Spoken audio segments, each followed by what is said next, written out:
Welcome everyone to the title block. Live, in fact. This is June the 6th. Thank you very much for a couple of weeks of a hiatus. I did move in the past couple of weeks, so it's good to be back. I am, of course, your host, Michael Cruz. And tonight we're going to be talking to a wonderful panel of designers about collaboration across disciplines. And I'll get to their bios in a second. First, I wanted to welcome you to the title block live. And we'll be taking your questions tonight. Mishelle Cuttler, who will be moderating tonight's discussion, will tell you all about that. Make sure you don't miss our next episode of the Title Block Live by clicking subscribe here on the channel. And I also want to point everyone to the titleBlock.com, where you can find the past recordings of interviews with designers and other kind of interesting talks about Canadian theatre at thetitleBlock.com.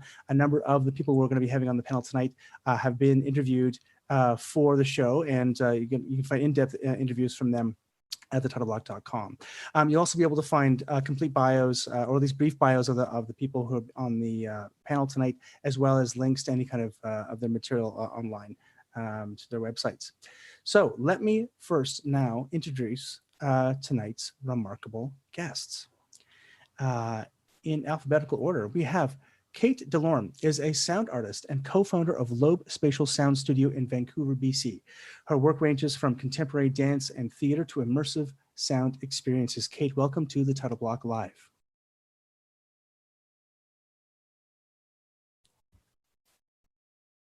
She's there. I know she's there. Oh, I said hi, thank you. Oh, hello, welcome. Rachel Forbes is a Toronto-based set and costume designer who thoroughly enjoys a good puzzle, whether artistic, jigsaw, or crossword. She loves and misses collaboration most of all. Rachel Forbes, welcome back to the Title Block Live. Hi. Pam Johnson has been a theater designer for 40 years and was an instructor at Studio 58 for 29 years. She's designed in most theaters from Montreal to Victoria. Pam, welcome to the Title Block Live. Thanks, Michael. Thanks for hosting. This is great. Beth Kates is a set, lighting, video, and mixed reality designer who started working in rock and roll a long time ago and is now actively creating work that blends virtual reality, augmented reality, and live performance. She is currently completing a master's degree at the University of Calgary and is a proud member of the Associated Designers of Canada. And she's a mom to an 8-year-old who has the same initials. Beth Kates, welcome back to the Title Block Live. Thank you, Michael, so much. It's great to be here in this company. Megan Koshka is an Edmonton-based set, costume, and lighting designer and a graduate of the University of Alberta. She was recently nominated for 2 Sterling Awards for The Blue Hour as part of the Skirts of Fire Festival. Megan, welcome to the Title Block Live. Hi, thanks for having me. Mishelle Ramsey is an award-winning Toronto-based lighting designer who works with dance, theater, and opera companies across the country. She's also on the board of the Associated Designers of Canada. Mishelle Ramsey, welcome back to the Title Block Live. Hi, Michael. Thanks very much for having me. Amelia Scott is a video designer, projection technologist, and new media artist, creating for theater, opera, dance, and beyond. Based out of Montreal and working across Canada, she works in the intersection of animation, video, film, and live performance. Amelia, welcome to the Title Block Live. Hi, thanks for having me. And of course, my co-host for tonight will be Mishelle Cuttler. Mishelle is a sound designer and composer based in Vancouver who works primarily with the intersection of music and storytelling. She is a board member of the ADC and a core member of the Vancouver Design Forum. And she's the most recent interview released at thetitleBlock.com. Mishelle, welcome back to the Title Block Live. And Hi. I will throw the panel discussion to you. Thank you. Thank you, Michael. So happy to be here. I really want to thank Michael and Connor for all the work they've been doing over the past several weeks, bringing a bunch of designers in to just chat about the work. It's been really fun to see that. Up until now, they've been doing discipline-specific panels, so it's been really focused into those specific design areas, and this is the first time we get to have representation from every design discipline. So we can start talking about the collaboration and the way that these things intersect. And you're all women, we're all women. And that's fun. And it's cool to have an opportunity for us to all be together here and taking this space. I mean, I think that I've maybe done one or two shows over the years where all the designers were women, and I'm sure we all have had very similar experiences like that. We know that the industry is very imbalanced in a lot of ways when it comes to representation on a lot of fronts, not just gender. So that's out there. It's part of our experiences, but none of this has to be framed around women's issues or our identities in any way. But it's here in the room, and we'll just see where the conversation goes. For people who are watching and listening, if you have questions that you'd like me to ask the panel, you can put them into the YouTube chat, and we'll do our very best to get to them. So we're going to start just by asking a question, a fairly quick question to each person, and we'll go down the line so that each person gets a chance to answer. And you can start to recognize these different voices a little better, and then we'll just open it up to a more general conversation. So the first question is, what artists have inspired you as a designer? So these could be designers or not. They could be people you know, or they could be people you don't know. So we'll start with Megan.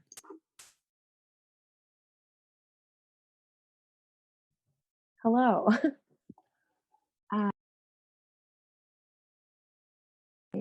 Really great off start. Okay, hi. Are we talking like lately or just in general? It doesn't matter.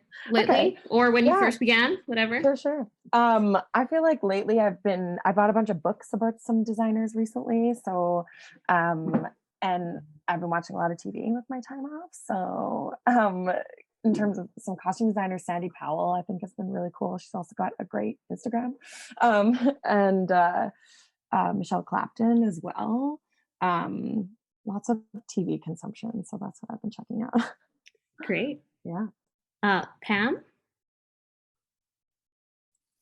I think really early on influences were my mother and grandmother and aunts. They were incredible artists in their own right, like just, homemakers and stuff, but they were crafty. My mom was a potter. So as far as design goes, I think it's sort of always been around, and they've influenced me incredibly. So that's been my influences for sure, and continue to be, which is great. Awesome. Thank you. Amelia? I don't know, early influences were a lot of just like 2D hand-drawn animation and stop motion animation, but I also was really interested in like surrealist painting, like just like Dali and René Magritte and stuff like that. And I think that kind of surrealism influenced applying images to settings and this kind of dreaminess that I bring into my work. So, yeah. Thanks. Kate? I can't think of like a single person, like an artist name necessarily, but like something that I that was influenced me when I was like kind of coming out of school, and I just was a little bit disillusioned with theater. But I saw this production by 20-something theater of Tender Napalm, and that was like this like change of what theater could be, and really got me interested in like more movement-based practices, and sent me on this course of working in that industry. Cool. Thanks. Beth?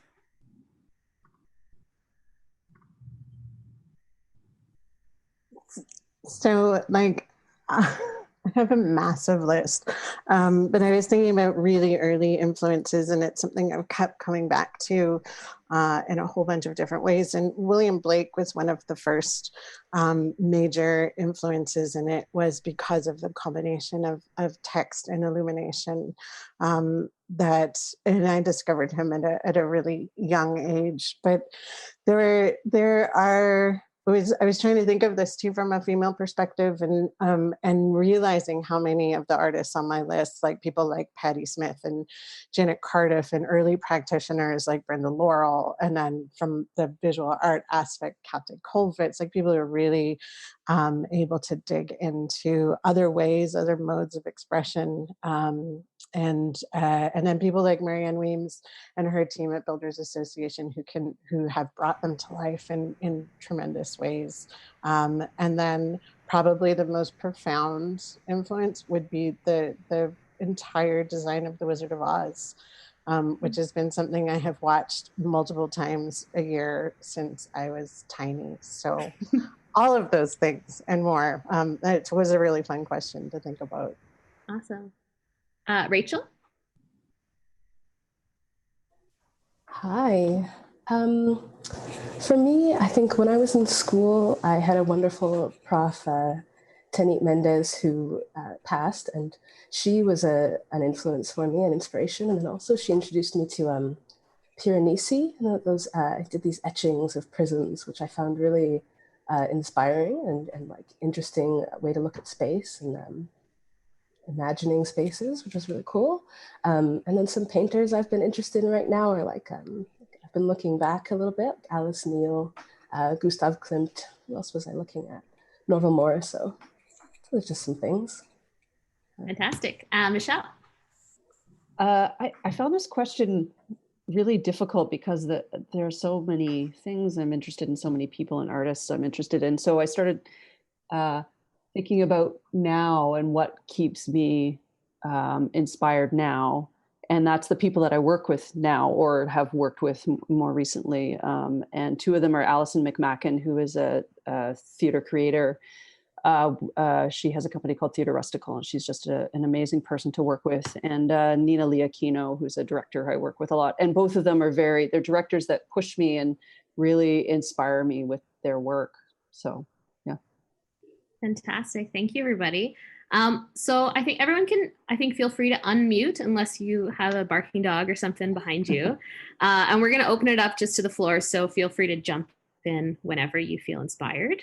The first question I'm going to ask is about collaboration. So other than the director, who is your most important relationship in a design process?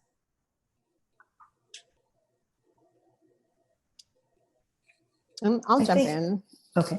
I would say that the other designers. This is a really hard one to think about too, because I tried to, like, everybody's important, right? The production manager, the TD, like they're all important. They all have a huge influence. The one that I work sometimes the hardest on, because we're often not connected to each other in the ways that we've set up our systems, is the other designers, and to just have really good, robust conversations with each other and inspire each other and sort of get into the meat of what we're all trying to achieve, and then really good conversations with the technical support team and the production management team, so they also then know what we as a team are trying to achieve, and we're all on the same side.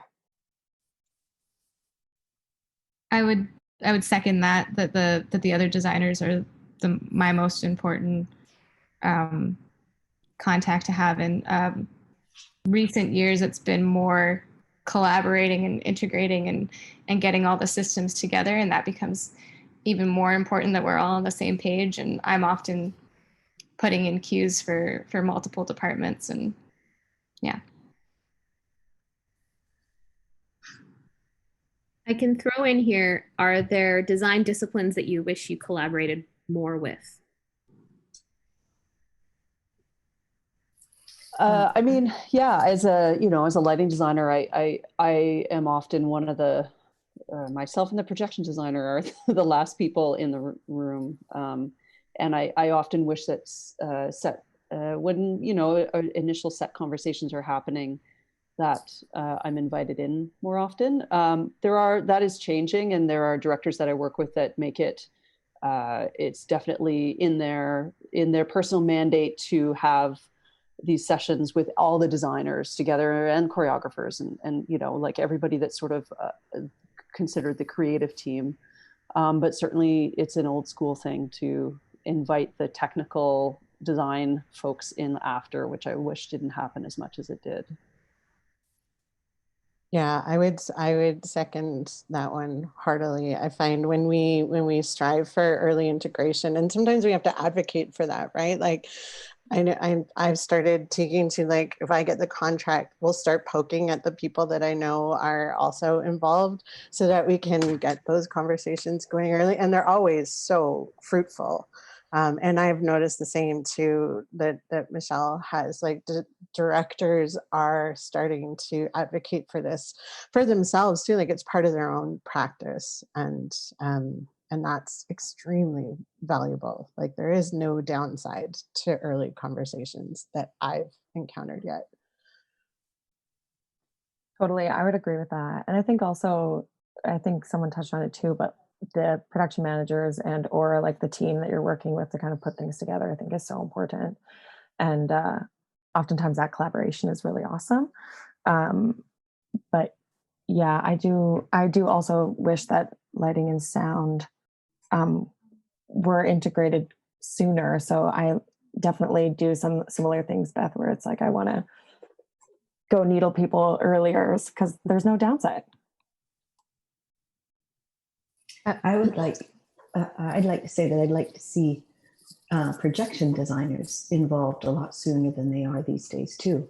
They always seem to be an add-on and I don't understand why they aren't part of the concept initially or that kind of thing. And so video designers, I would like directors to know, or the visionary people and consequently the companies that are going to support us, that they budget for them and they plan for them, as opposed to, you know, kind of look at you in the ghast when you say, yeah, we'd like to do projections.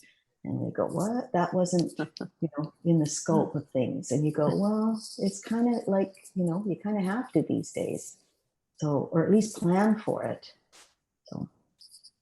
Yeah, I feel like I'm often getting dropped in so late on a project that I'm having to play so much catch up. Like all the other designers seem to, like, everybody knows the show. They've had so many like rich conversations, and I'm like, I don't know the vocabulary of this show, and I don't know how to be a part of it. And it sometimes it feels like I'm in tech when I'm finally kind of getting into what the heart of the show is, and that like is a huge detriment to me because I'm like wildly trying to make stuff and catch up, but also that like it could be so much better if everybody's there from the beginning. Mm-hmm. Yeah, and I mean, I guess following up on that, are there things that you wish other designers or other just design disciplines knew about the work that you do that could improve that collaboration? I've had a lot of directors come up to me and say, you know, I wish I had taken a design class. I wish I had taken a lighting class so that I have the language to talk to lighting designers or set designers with. So quite often, I think, yeah, it would be great if directors took more of an interest in the technical aspect of it, because it's going to be very much part of what supports their vision. Yeah, that would be great if they took an interest in that way. I would agree. And I've worked with directors who I can tell like do have knowledge of lighting or some of the more backstage work, and it's only adds to collaboration. Mm-hmm. Yeah, and I think that's one of the things too, like in advocating for early integration, particularly of video design, like we have a gap in vocabularies, and we have, which is part of how our education systems are set up, and directors don't always get a chance to put their hands on lights. And it's true, Pam, like some of the most exciting conversations I've ever had were with directors who actually knew the names of the tools, because then you can actually have a really robust conversation about what light you're putting where, or how something is being projected from one place to the other. I would say, like, going back to the crux of the question, is there something that you would want other designers to know too? Like, it wasn't just like, I think, and it's not to make it all about projection design, but the knowledge of, like, just knowing how long everything takes, that it's really it's a really complex, time consuming thing that gets faster and faster, and a lot of us are really adept at like doing it. Like, I often will do things with two hands on two different systems so that I can get things going, but that sort of idea of like, we can make the change, but it's going to take time. Or when I'm sitting frantically staring at something, I'm actually working really, really hard at trying to do 12 things. And I work with a director who's based out of Calgary here, Jenna Rogers, who's the artistic director of Chromatic Theatre Company here. And she starts off her process too with making working agreements for the room. And it's when people get to actually say, this is how I am in tech, and I get really grumpy on day 3, or, you know, so that we all have a sense of how everybody is in the room. And it was so valuable because it was the first time in our process for doing a show for Vertigo Theater here where I actually got to say, like, we are going to hit a point in the tech process where I'm going to be working so hard, and you're going to ask me a question, and I'm probably not going to answer you. And it's not because I'm being a jerk. It's like I'm concentrating so hard. And it was actually really valuable because then she knew, and the rest of the room knew, that that's what was happening in that moment. And that was really, really great, because you often don't know, like, once we're all on headset too, and you're talking to 12 different people, and so it's that the multifaceted thing that particularly in projection design we have to manage, or in like really complicated lighting designs too, right, where you might have more than one programmer. So yeah, I would also say in sound, oftentimes I have to be, if I'm in the room, I'm in headphones, and then sometimes I have people talking to me that I don't hear because I'm in noise canceling headphones too, because I'm working simultaneously in a computer and then on the stage, and there's a balance there. So sorry, go ahead. Oh, I was just going to throw in there that I love when lighting designers take an interest in paint treatments and fabrics and that kind of thing. I mean, everybody has different kinds of knowledge, but it's really exciting when someone takes a lot of time to really think about it. And the other thing that I love when lighting designers have like a full knowledge of lighting, like a range of skin tones on stage, just because it can be really challenging. And then, you know, when it comes to the costume design side with makeup and fabric colors and like trying to get all those things to work together can be a real challenge. And so, you know, being educated on that is really great too. Well, and we sort of talked about the technical design fields a lot, right? And I'm curious, for those of you, who do design costumes and set, maybe we kind of think we understand what it is you do because we can see it and hold it in our hands. And I'm curious about, you know, if you, I'm if anyone has any thoughts like what you're saying, Rachel, about the way that these two worlds can or should intersect a bit more. I think as more of a set and costume designer, I certainly I do lighting design as well, but not as much. So I'm certainly not as well versed as the rest of us in this, but I do try to like keep those conversations open and like keep things in mind, because in terms of, I like to chat with, you know, when I'm not the lighting designer and I'm designing set, I want to talk about paint treatments, or same thing with costumes. Like, I want to talk to the lighting designer, set designer about color and how we're using color on stage and things like that. So I try to like keep all of that around. And I guess I would say with like costume design specifically, so much of it is not seen as well in terms of like the amount of shopping, how many times I'm in a shopping mall in a week, or like dyeing costumes in my washing machine in my basement and then bringing them in the next day, like things like that. There's like a lot of unglamorous, unseen work. But I think that can go for like a lot of disciplines as well. So I think that's generally understood, but yeah. I love it when a costume designer comes up to me and says, that doesn't look right.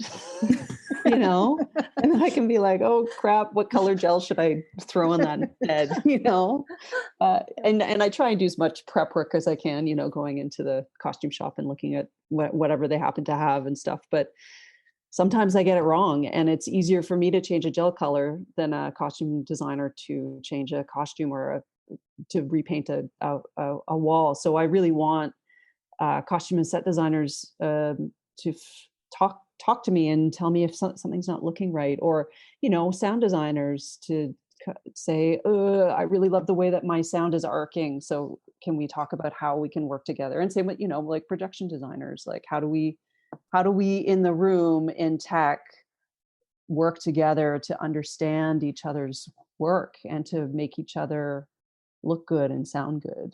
And it's so important, I think, to talk to each other. And I've certainly been in rooms where, you know, you've never worked with the person before, and it's hard to like get a groove on, and then it feels like sometimes it happens so late in the process. So I'm really working hard myself to understand things early on and try and be open early on to what people are trying to achieve.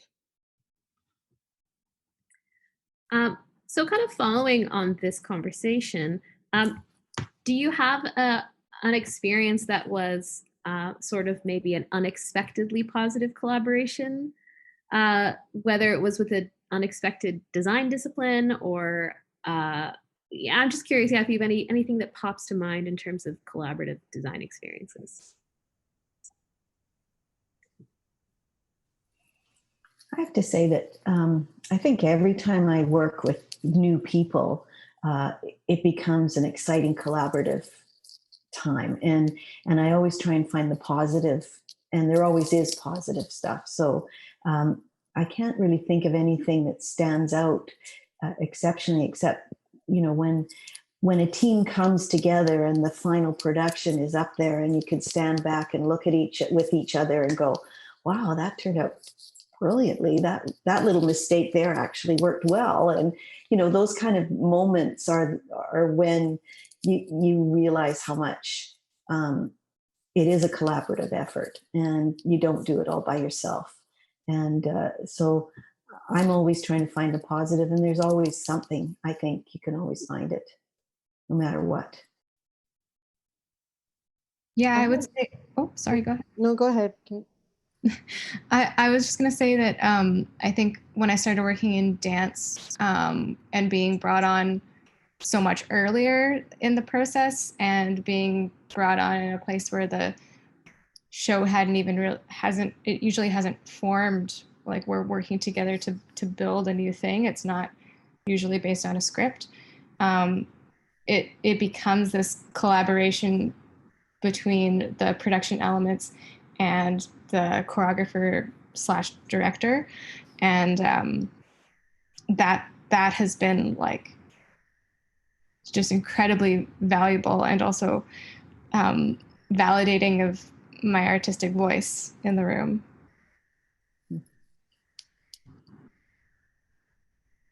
I think too, yeah, I think that's a really, really important point, which maybe we can come back to at the designer as artist and the voice of the designer in the room. I was thinking about unexpected things, and I was in a process with Michael Gianfrancesco, who's a beautiful set designer, set and costume designer, and Peter Hinton, and we were looking at fabrics for a set, and there was a fabric that they were interested in because it had actual thematic ties to the story, and it was a fabric that I had never projected on, and it was all just it all sort of just came, and it came out of those great conversations at the dining room table, right, playing with fabrics and playing with the model, and it was this really unexpected thing that just came to fruition for all departments. So sonically, aesthetically, thematically, dramaturgically, like it all came together. And I don't even remember anymore because it was so chicken and egg, and it was this beautiful dialogue. And it was a material that I knew theoretically should work, but we didn't know. And the whole 20-foot walls were covered in this material. Like the whole thing was covered in felt. And it was a big old guess. And it was magic. It was one of those things. I talk a lot about the alchemy of things. And it was one of those alchemical moments where it took all of those elements being together in the room, having the dialogue with complete and utter respect amongst everybody for our individual voices and our knowledge, that then made the piece fly, which then resonated with the actors, which was really important, which was something I wanted to also talk about how our actor friends and bringing our actor friends into the design process and showing them what we're doing and explaining why we're doing it and taking them off the stage and going, that's your world. And I've had many actors talk about how that changed how they were seeing their characters, right? Because it happens, right? You put the corset on, you put the shoes on, and that changes your physical self. But then when you see the world that you're also inhabited in and when they have the vocabulary too for what we're doing, it's really that's another really exciting piece of our puzzle. Yeah, let's talk more about that. I know at the costume design panel, there was so much discussion, of course, about the relationship between the actor and the costume designer. But I feel as though for a lot of the other design disciplines, sometimes there's a bit more of a barrier. So does anyone have any thoughts about that, the relationship with the actors? I mean, sorry, go ahead, Pam. I think it's vital, and I think it's integral.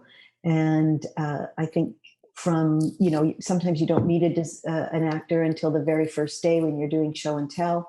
But I think with your presentation as a designer, if you have passion for it and if you're excited about the project, you'll start to get the actors on board right away. And I do the same thing as Beth. I try and bring the actors on stage for the first time through the house, put up a lighting state so that it looks like something, because it isn't all about them. It is about the audience. And that's why we do it. If there isn't an audience out there, there's no point in any of us doing what we're doing. So it just gives a different perspective off the get-go. Go ahead, Mishelle. Thanks. I was going to sort of pushing off from what Pam was saying. I think it's important for them to understand what we are seeing, and that what we are seeing is we're helping with the storytelling, and we're helping with we are there to help the audience understand what they are trying to tell us. So, I'll often have an actor come out and look at a light, or look at show them the direction that a light is coming from, to help them understand how they will be better lit and be better seen, but also the reason for the light direction. And if I don't understand why they can't find their light or do whatever, sometimes I'll go on stage and try and figure out what the issue is. And I find that also gives me a bit more presence with the company. And I think it's really important for designers to have that presence with the company. So making yourself known in the rehearsal hall and making yourself known in the theater, and not just be a quiet voice in the back that yells once in a while to the left, So yeah, bringing those performers into our world is so important. I super agree. And I also think that, I've had experiences of something with a cue point not working, or there's something, and then I've just informed the like I've like talked to the performer and like about where something's happening, and they thought it was happening in a different place, or I've just had that interaction so many times where trying to diffuse it through different steps makes it more difficult. And so if there is this open dialogue of like we can talk to the performers as designers, and or be involved in like a production notes talk at the end, like that's it can be so helpful, just like because everybody understands if we're just talking at eye level about what's happening. Does that make sense?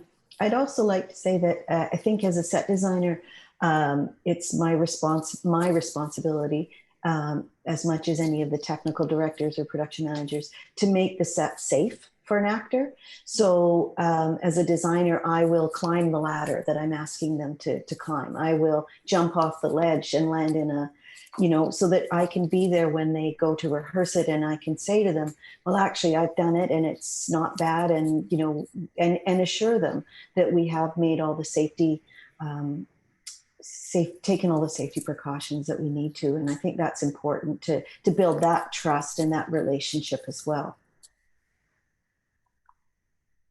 A way that I'm getting closer collaborations with performers is when I'm using live cameras on stage. And that's always super interesting because often it's the performers who are operating those cameras. So it's an opportunity to sort of invite them into my process and coach them kind of through my vision, but also I'm giving them a lot of artistic license as well to explore things. So that for me has been like a super rewarding thing to explore, and just like brings those two disciplines that often are quite separate, like right together.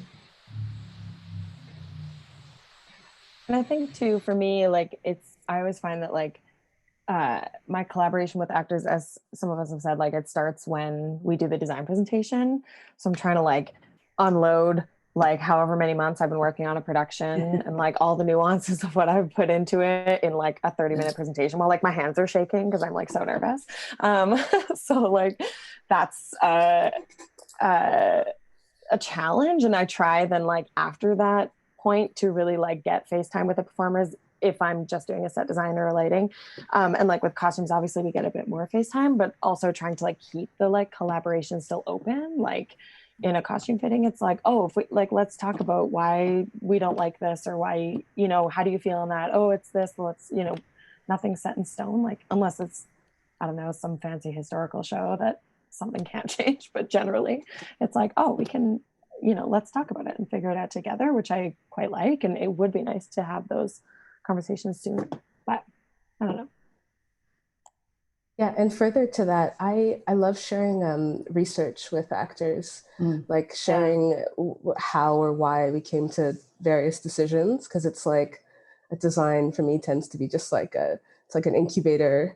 I've put all my materials in, and then something comes out, and sometimes I don't even really know why, and so it can be really useful to share that source material with the actors. Cool.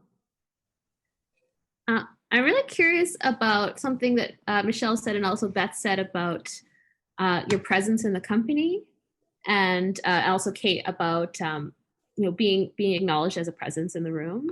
And I had the questions of what do you feel your responsibility is as a designer to the production and to the community and to the larger community, which is a very broad question to put out there. But I think that there's a really interesting thing as designers where we sometimes feel a little bit aside from everything. And for myself as a female designer, I feel like there's sometimes, that's another layer to it. So I'm just curious if anyone has thoughts about your role in the company and as an artistic voice, as opposed to a voice that is implementing something as I don't know. Let's see if anyone has anything to say about that.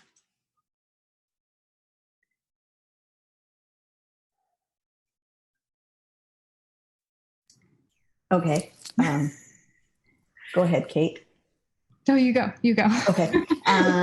I think it sort of hit me about 5 years ago that I'm now a senior artist, and which was a weird feeling because I've always felt that I'm still learning and I'm still a baby at this, and I don't know anything, and now I feel like I'm a senior artist. So as a senior artist, I feel a certain responsibility to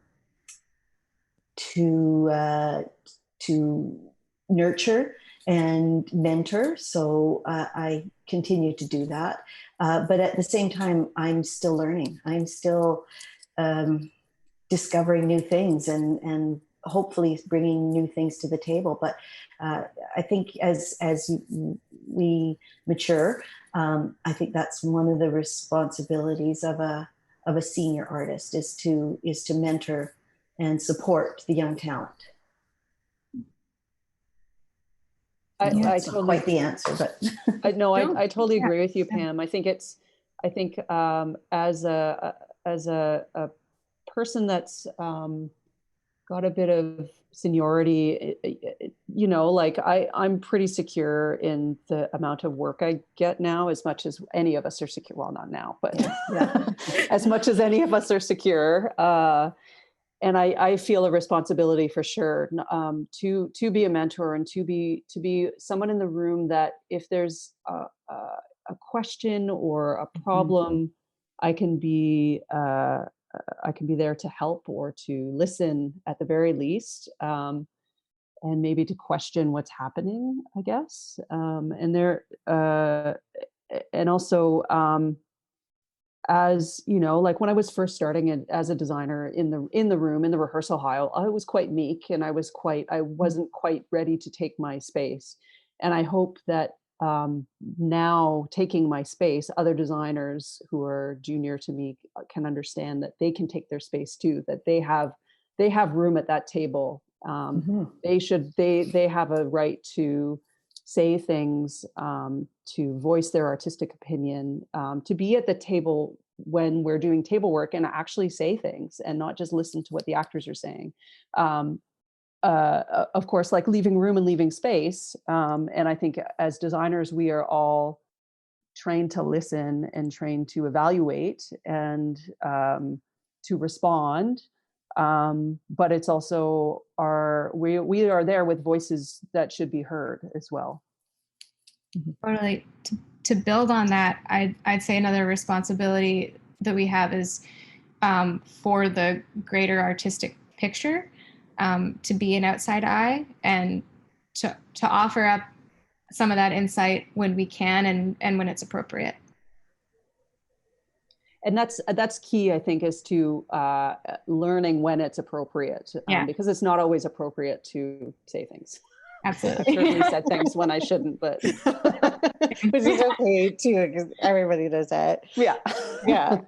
No, and I would echo all of that too. I would say, 30 some odd years in, like I too have found myself as like the most senior person in the room, and which seems really weird because in my head I'm still like the 14-year-old doing rock and roll bands, right? Like it's weird, but I'm also extraordinarily aware of it. And I've done, like, I know we're not specifically talking about the female perspective in the industry, but I've also as someone who's both a lighting designer and projection designer have gone to lengths to try to mentor young women, emerging women, people who are coming from other realms too, from computer science and in different places, and do that mentoring work, because I do think that is a responsibility. I mean, we have the great fortune to have,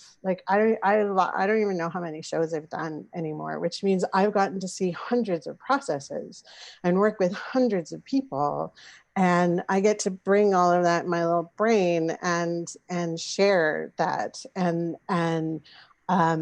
I recently had an experience where I was working with a set designer, an emerging set designer, and it was her first ever A house show. And so she was terrified, and it was and a new director, and she had not worked with any of us, and there was we have a really great opportunity in those moments too, to build, like Mishelle was saying, right, to build people up and to really claim that space, to really feel confident in our ideas. And that does come with time, right? You get more confident as you go along, but to be able to share that knowledge now, it feels really, really, really important. And it's one of the reasons why I'm getting a master's degree, was so that I could like have the credentials to teach people what to do, which is not true. Like but it just allows access to educational institutions, and where really great people are coming in with really great ideas. And I think too, the flip side of that responsibility is to listen, and to listen to our new collaborators, and to listen to the emerging designers coming in, because they're also coming in with a whole other kind of knowledge and a whole other perspective on things that I have found really inspiring. Like when we talk about inspiring artists, some of the most inspiring things have come from people who are just beginning their careers, and that's been really a really beautiful exchange. Yeah. Nice. Yeah. I still feel like quite the bebe in in certain areas. So I feel like, and it's interesting because I've in my community, I graduated not that long ago, but now there is like this younger generation of artists that are emerging that are creating like the coolest and wildest things. And so I do find that, like, as a responsibility in terms of, you know, show specifically, I find myself wanting to create space that is safe and able to have people move and create art in, and like make people feel safe in that way. But I think I do try to work harder on claiming that space for my own. So I generally try to be like a sponge with anybody I work with or am around, like just soak up everything. I got to go to the Prague Quadrennial last summer, and like was just like a sponge the whole time, because there's so many people there who have so much more experience or other, you know, knowledge. And it's really cool to be around people like that, and who want to and are willing to share those things. It's awesome.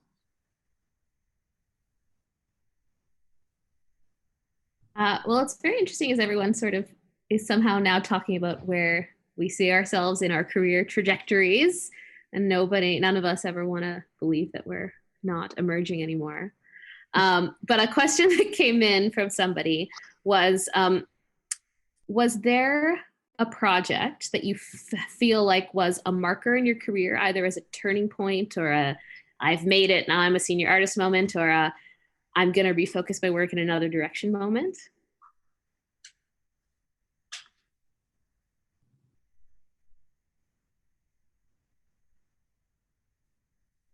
That's kind of a hard one, because I find that some of the shows that I find are artistically more satisfying are the small shows. So like as a marker in my careers, what was it again? What was the question again? Sorry, Mishelle. Oh, just if there was a show that felt like either a turning point show for you in your career, or a moment where you maybe took a leap or turned a different direction. Sorry, I don't really have an answer for that. I have one. This past summer, I was in residency for a show, and I just found myself having so much fun and working a reasonable amount of time and working hard, but it was like, just like, 8-hour days. And like, I really enjoyed everyone I was working with, and we took our lunch breaks, and, and I was like, that was a turning point for me of like, this is what I want to strive for in my work. This is how I want to feel. This is how I want to feel in everything that and what I do. And that's not always achievable, but like I think that's my point that I want to hit. Big dreams. I guess I have one show that, I don't know if this fits the question, but more than a couple years ago, I did a show called Black Boys with a group of great people, and we were working with buddies. And one, it was a transformative show for me, just like as an artist. I felt like I'd never been part of a process like that. And I came in when they were sort of like a company in residence. So I got so many kicks at that show. Like we did it sort of as a workshop presentation. And then the next year, I think it got picked up. And then the next year it went on tour. And so the great thing about that show, not only was it wonderful and transformative and really like, it was multi-disciplinary, and it was working with a projection designer in a way that I'd never done before. And I was quite young. And when I started working on the show, I was still working in restaurants part-time, and like that was at the workshop stage, that's where we were. And by the time the show went on tour, I was like at the Shaw Festival designing a show. And so it really felt like, oh, okay, this is it was one of my first main stage shows. And then also it sort of like took me to this place. I don't know, it was so interesting, the trajectory that I traveled within working on that show.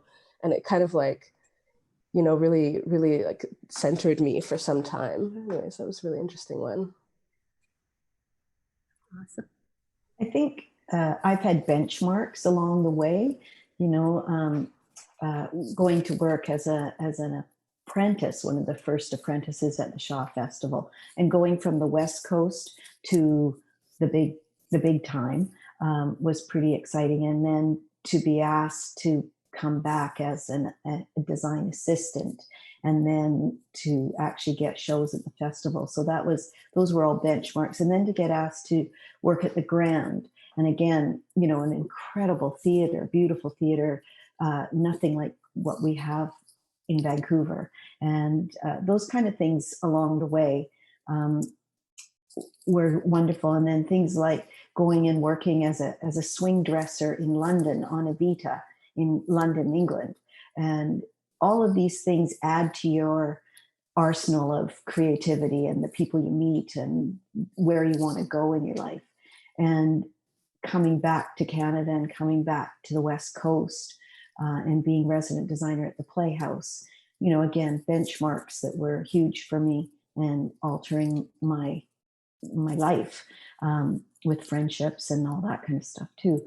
And I find myself now with theater not being around, I'm at another benchmark and having to take a look at what's next. Is there anything next for me?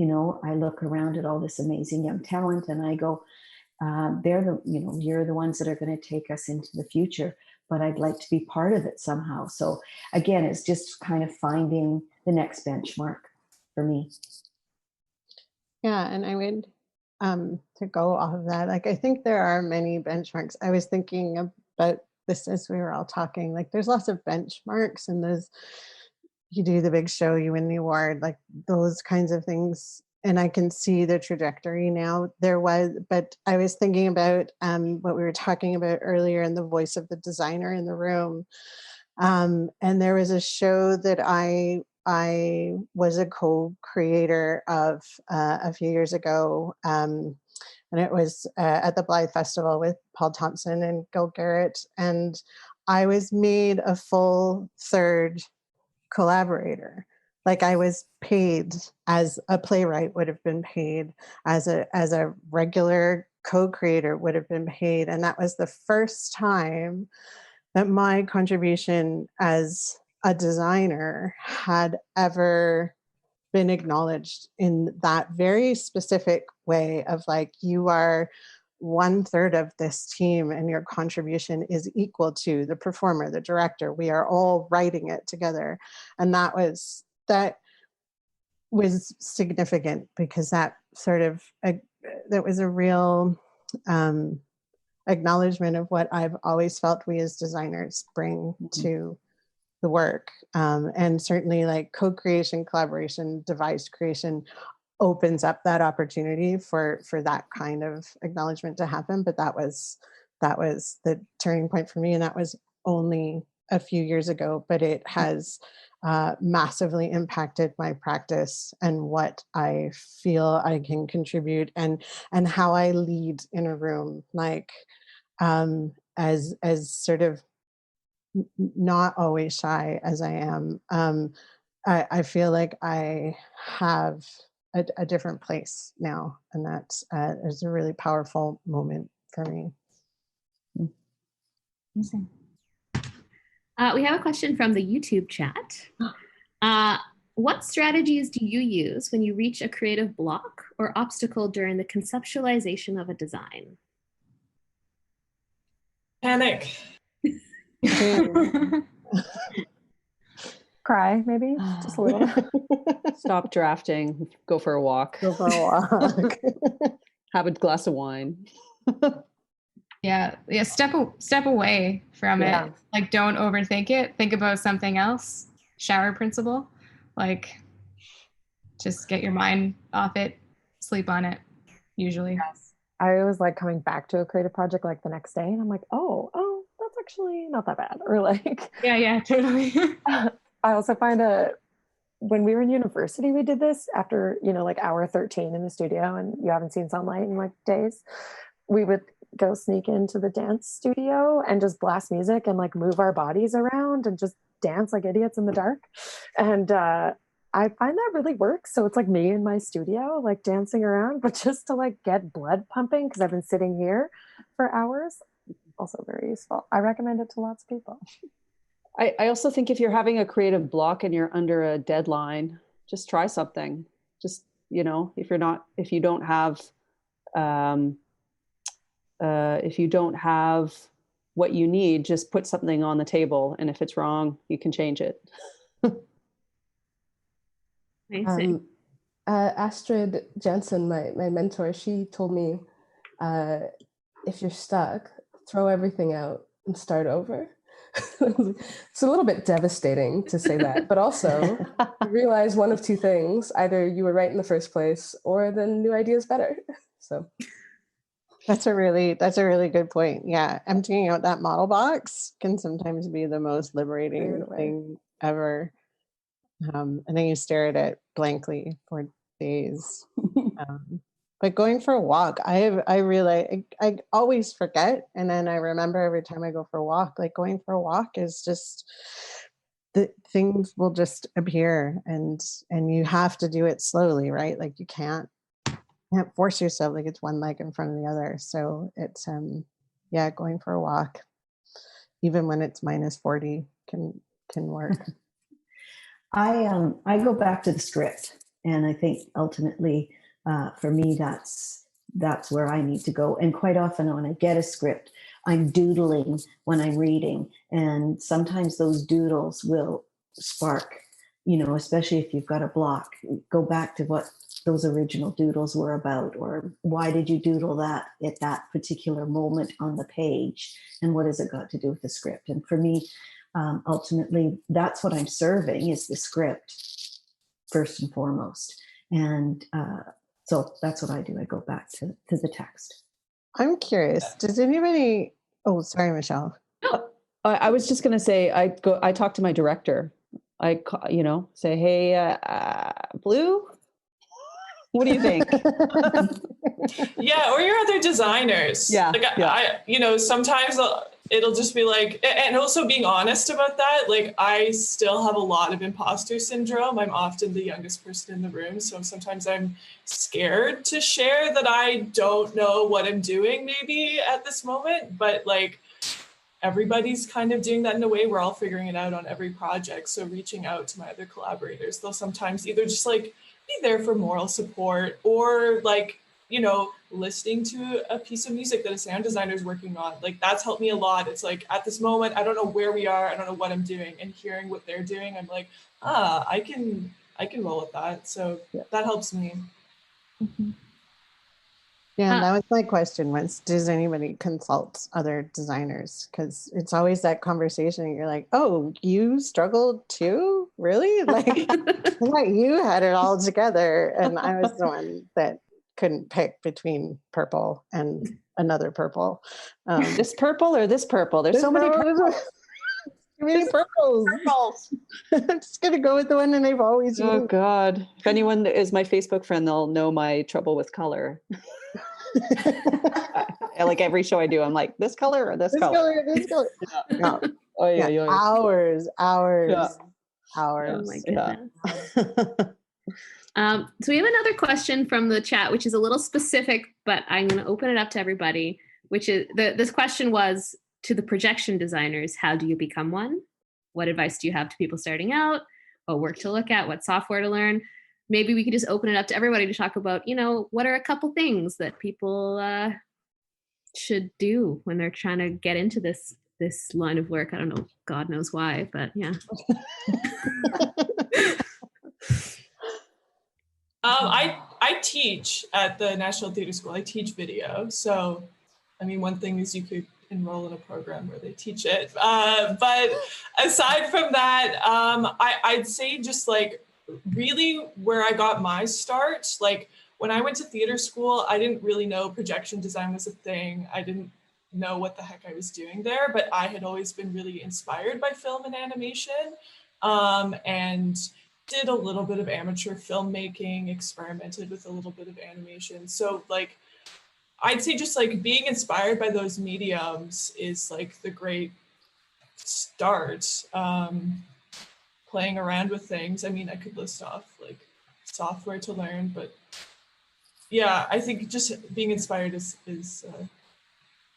yeah, awesome. And I'll just mention that there was a projection video design panel that happened a couple weeks ago. So if you go to the title block main site, you can see that. And so you can listen to an hour and a half of just projection designers talking if you want to get into that, some of that more nitty gritty stuff. I would say in the broad way, like not Broadway, but in the way. Jazz hands. Seeing and reading, like just consuming art and life and having as broad a knowledge about everything as possible, and going to museums and galleries and the little galleries and the big galleries, like going to fashion shows, going like just the consuming aesthetic, sonic, like it's all so valuable. And because it all goes in there, and you find yourself pulling things that a gallery exhibit of a sound installation that you saw 25 years ago is suddenly the answer that comes up on your walk when you're blocked. And I think and like Megan, I think going to Prague was brilliant. Like when you are a student, taking advantage of those opportunities that you might not have access to again because it's so expensive. But going to those kinds of quadrennials and engaging with other designers is a really great way to start. But and philosophy and politics, and like it all is part of our design process. And so starting out or becoming a designer, as we are all, I think we agree, like are constantly emerging, all of that would be the place to start. Because yeah, like to the specific question, like the specifics of projection design too is so vast at this point. Like I think that's a really, we could spend the rest of our time just doing that. But I think in the broad perspective of design, that would be my advice. I think also knowing what theater you like and knowing which theater artists you like. So try and see as much theater as you can, and you can be like, oh, I like this director, I like this set designer, I like this projection design aesthetic. And then when you do start talking to different people, you can understand which way you want to go in the field.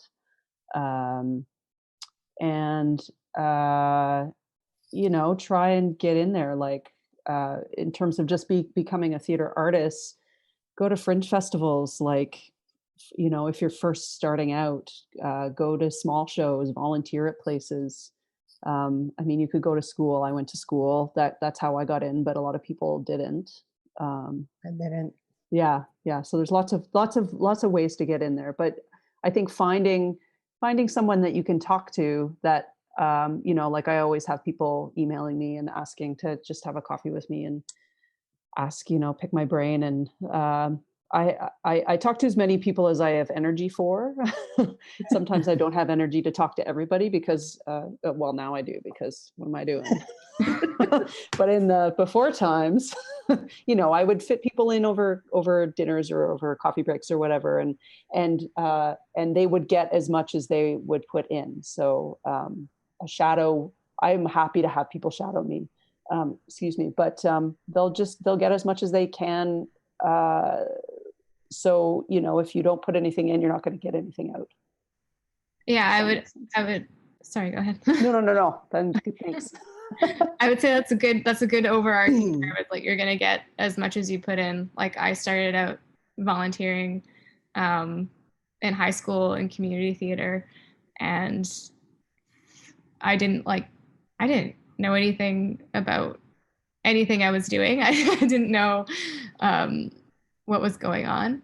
But you kind of like, just being in that environment, you figure out a direction you might want to focus on, or you figure out kind of like just the energy of how theater works, and that this giant collaborative effort, and that it does take a lot of effort. It does take a lot of passion to be in it. And so that's a good place to figure out if you do have that passion, if you're willing to put in that much effort, and volunteering, and like having that, like, that base, like even going into school or while you're in school is only going to help you, excel. One of the things I think is really important, and I think this is for all disciplines in reality, is life drawing, figure drawing, the human body, getting to know it. You need it as a lighting designer, you need it as a costume designer, you need it as a video designer. How does the body move? That kind of stuff. And so, any life drawing skills or classes you could take would be really advantageous. Yeah, I was going to say, I do, sometimes I do little like chats and presentations for junior highs and even elementary school kids and like high schools. And that's one of the questions that comes up so much is like, what if I can't draw? I'm like, you can draw. You just need to practice. It's a muscle. Like, you just need to work it out every day, which, God, I sound like my professors at school. Like, yeah, but it's so true. Well, and also in life, notice where the light's coming from, and how it affects the body, or how it affects a room, or how it affects, so that, when you're layering in animation and that kind of stuff, you have an understanding of the light, and you have an understanding of how it hits a body, and that kind of stuff. So I think just being really observant and taking note of all of that kind of stuff, it's great. Amazing.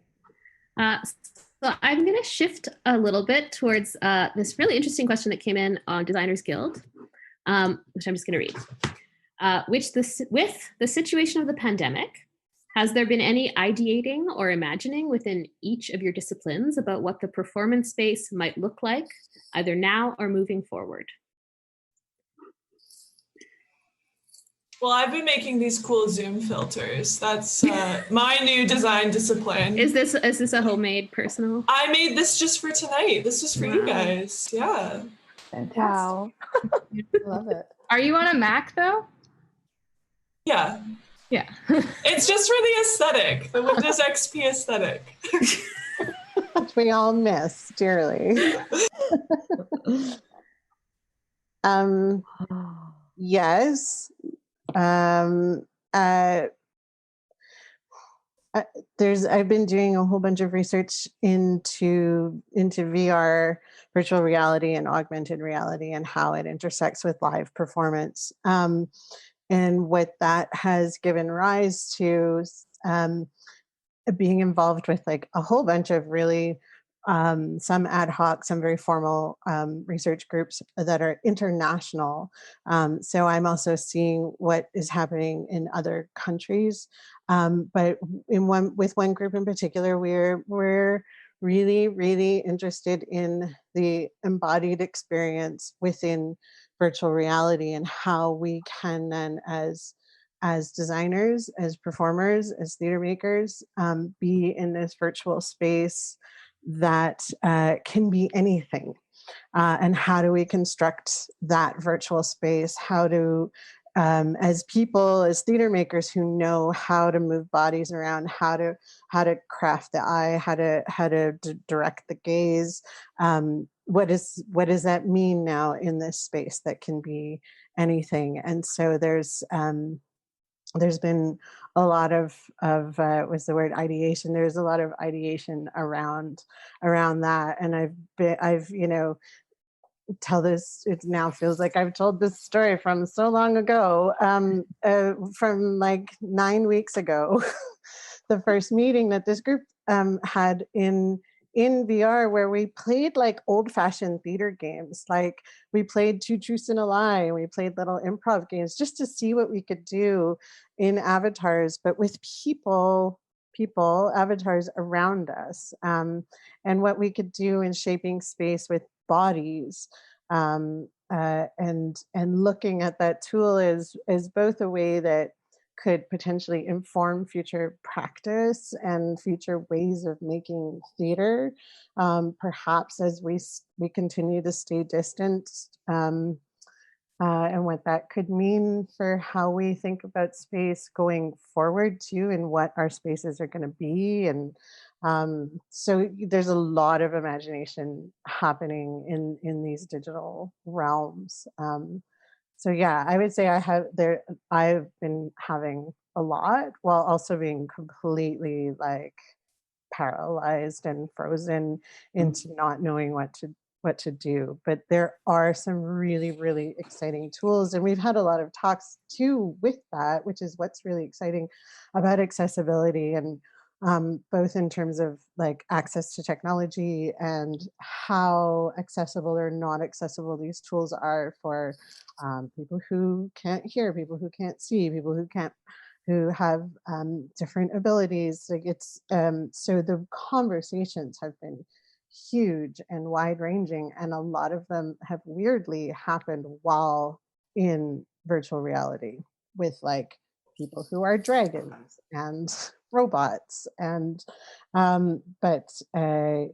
yeah, so there is this metaverse, there's this other world that needs our skills as designers and shapers of space, those who understand story of space, and process of design, who understand how the body moves. And so that has been really interesting too, to bring into projects that are now frozen because we can't meet in person, and sort of throwing this little virtual reality wrench into things, and like, okay, can we make our strange experimental movement based piece, can we do it still scattered across the country, but can we do it in this other way? So that's my long rambly answer. But it's exciting and weird, and yeah. I think coming from a set and costume designer perspective, I have really recognized my shortcomings in technology, and that I wouldn't even know where to begin to create an avatar on my screen or do things in VR. So that's definitely been an anxiety of mine. But one of my housemates actually is also a designer, and he was part of a virtual production that quite successfully took itself online. So that was really exciting to kind of see that process, and perhaps that is the future, and see the amount of work and like artistry that he was able to do. So that's been giving me a bit of hope, because I'm like, oh, I'm not as tech savvy as I think I am. So Yeah. I think it actually opens up some really interesting possibilities. Like the avatars that I have seen, and there was an avatar fashion show in one of the metaverses that I'm in, and it was we need costume designers. Okay, that's good. We need, because there are things that you understand too about fabric, and we can actually in the virtual worlds talk about fabric. We can create things that move in the same way. And so knowing the difference too between like silk and brocade, and like there's I think these are the collaborations that can start to happen as we pause and as we reinvent forms and invent forms. So yeah. I think, Beth, I think that's a very important distinction. I think this is an invented form. This is not theater. This is different than theater. I think it's not a live, like for me, theater is live to live, right? So personally, I appreciate those forms as they are, but I don't think it's theater. And for me, I'm actually not interested in that as for myself. Like I'd be interested to see it and to witness it. But for me, I want a live, I'm so distraught because I miss that live connection that we don't have. And I, like I was looking at postal worker jobs today. That's sort of my like, I don't know where I fit into this virtual reality world that I have never really had an interest in as a maker, as a participant, maybe, but it's something to me that I have to wrap my mind around, that I've yet to wrap my mind around. I'm in the same place. I'm totally, floating and in limbo. And part of it is for me, the actor audience relationship. And that, we've all sat in rehearsal and gone, oh, this show's a piece of crap. It's not funny. It's not, when are these actors going to get it together? And then you get on stage and you throw an audience in there. And that's when the magic happens. And that's when the show comes to life. Oh my God, it is funny. Those actors do know their lines. They mean what they're saying. It's an amazing experience, and we're all sharing it together. And that's the part that I'm kind of mourning. I'm kind of grieving. I'm trying to grapple with how do we do that? And I think ultimately, theater will survive because it has for thousands of years anyway, but it will start with a single actor on the stage, telling a story, feeling it, meaning it, sharing it with an audience. And whether it's an audience of 50 or 10, or eventually we hope back to, 750, I think that's what's going to have to happen. And, but I don't know. I'm kind of thinking that the young people will solve all these problems and we'll figure it all out. And I pat you guys all on the back for it, and I'll be happy to support you. Again, I don't know where I fit in because I'm so old school, and that whole actor audience thing means a lot to me. So something that we're doing with my space, which we made specifically for the reason of bringing people into an experience, is we're conceptualizing the idea right now to do these kind of bubble performances, so people can come in and can book the room to have a live experience, something that like couldn't be witnessed in headphones. Like this would be like the when we open up a little more to like stage 2 or whatever, but and like big sanitization processes, but I'm really excited with the concept of like making something that people can like a set, like a full like theatrical experience that people could come in and kind of like move around as though and interact with and get like some sort of show. Awesome. Really cool. I've been daydreaming about like a drive-in theater. I don't know how it would work, but I think the nostalgia, or if it was like a movie theater and a theater, that'd be cool. I'm in Alberta. There's so much space here. I think they've opened up drive-ins in Ontario. Yeah, drive-ins. That's so cool. They run into issues with the bathrooms because everybody still has to. Oh, right. That's always going to be the issue. Yeah. There was an action in Seattle where it was drive-in theater, but it was like you drove. It was all movement, and you drove to like these dance artists' houses and sat in your car and watched them perform on their porch or in their window.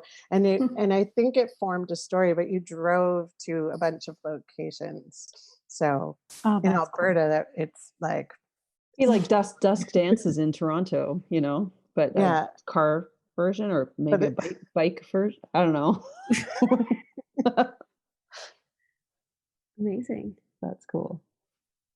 So in our last 10 minutes or so, sort of on this vein, I guess the question is, are there structural changes, or what structural changes would you like to see happen as we begin to go back, as theaters begin to reopen?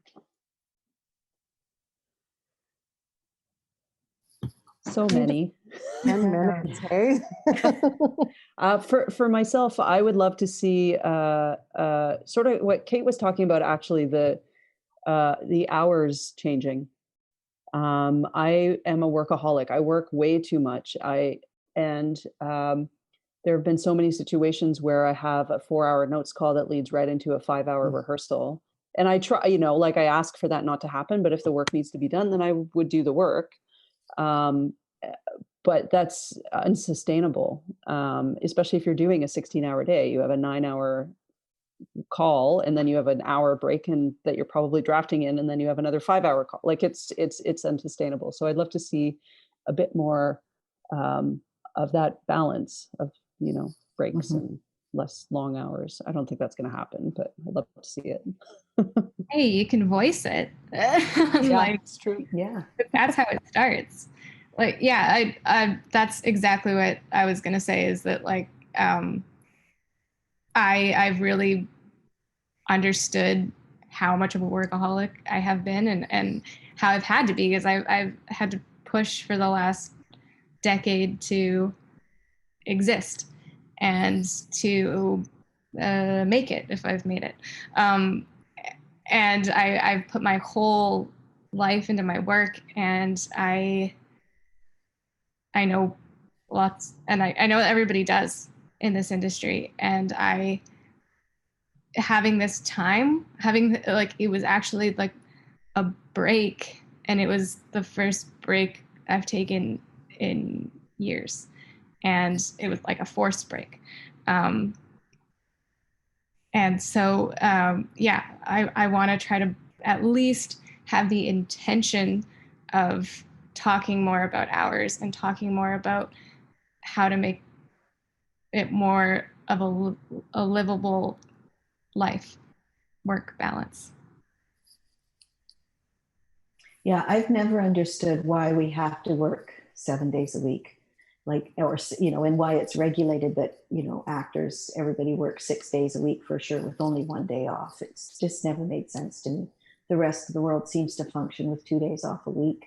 Why can't we? I don't know. Anyway, I do think, and you're right, Kate, just this whole slowing down. For me, I had a crazy couple of years, and this is the first time I've been able to breathe.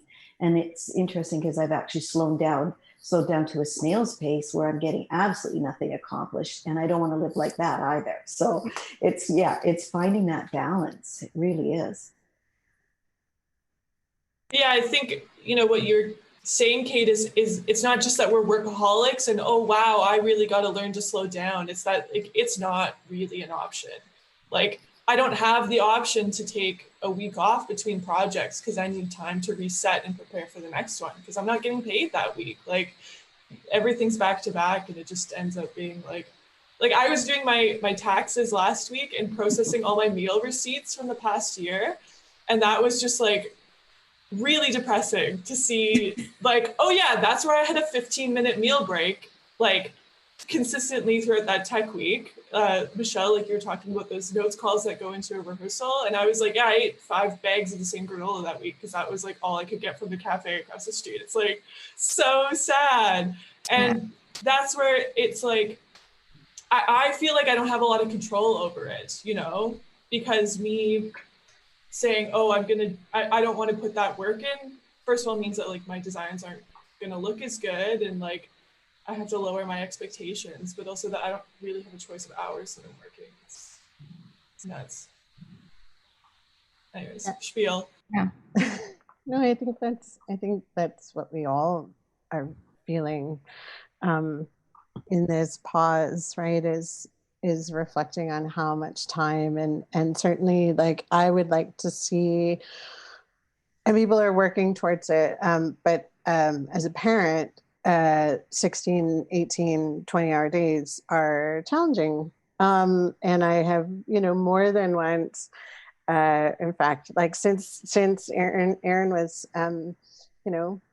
3 months old in the rehearsal hall at Pass Marai lying on the floor while we were doing stuff. And so he's sort of grown up under the production table, which makes him like a really great theater baby, but it makes it really, really challenging in the number of times that I have to use that hour break in the 9-hour call to go pick him up from school and get him somewhere else. And like, it adds a level, of unfriendliness of our industry. And though he's always been welcomed into rehearsal halls and in production and tech weeks, it's far from ideal, and it's what we lose by working 6 days a week. We don't get those 2 days to reset with the families, and I do think, like, I feel really fortunate that we've been raising him in the theater community, because of, I think, all the industries, and I watch other friends in different industries, and all the industries, it's the one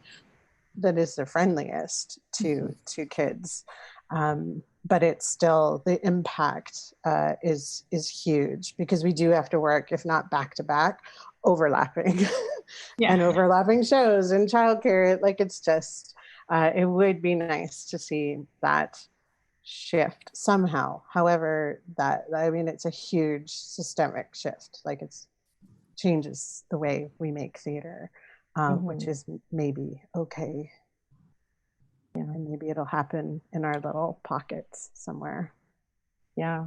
I think it's like better setting, like with this time to slow down. I think I've definitely recognized areas where, for myself, like things that I need to work on, or boundaries I need to set either within myself, like a work day, or professionally, like setting boundaries. And I think for myself, I'd really like to, post COVID, or whenever we get back to work again, be able to like stick to those guns and vocalize things when I need to or have to, kind of thing, for my sanity, I think, because slowing down really has been a treat. Is that bad to say? Like, it's been nice to, just stop, because as we say, I feel like I've been going and going and going for so long. So, yeah. The first step is talking about it. Well, unless anyone has anything else to say, I just really want to thank everybody for being here and taking the time to chat. It's nice to remember that we once did this work and get together and talk about it. And things are changing fast, so who knows? Who knows what's next? Very true. Yeah, Michael's awesome. Back. Well, that was fantastic. Another great hour and a half of discussion with some brilliant Canadian artists. I really appreciate all of you joining us here on the Title Black Live on June and I'm kind of fading out from my background. I'm not quite sure what's happening. I did lose you guys in the middle. I had blue screen of death for about. It was Amelia. yes, exactly. Sorry. You reached into another box. Bad omen. My computer was I'm running Windows 10, but it was very jealous of XP, so I guess I had to revert back.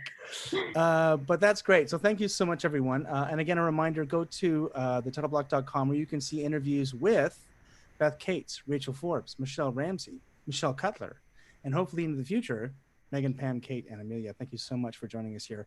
And there'll be links to the bios. You can find links to all the artists' work here on thetitleblock.com. And we will see you next week, certainly on the Title Block Live, where we will bring you a panel of some description. I am not sure what that's going to be. We'll be working with Connor Moore again to sort of, excuse me, set that up. I just coughed to the side in case I infected all of you on Zoom. That's kind of weird, right? I live alone. Everybody run. Yes, I know. So thank you so much. I think we'll end it there, and have a good night, everybody. And thanks for joining us. We'll see you next week. Thank you. Bye. Bye. Bye. Bye.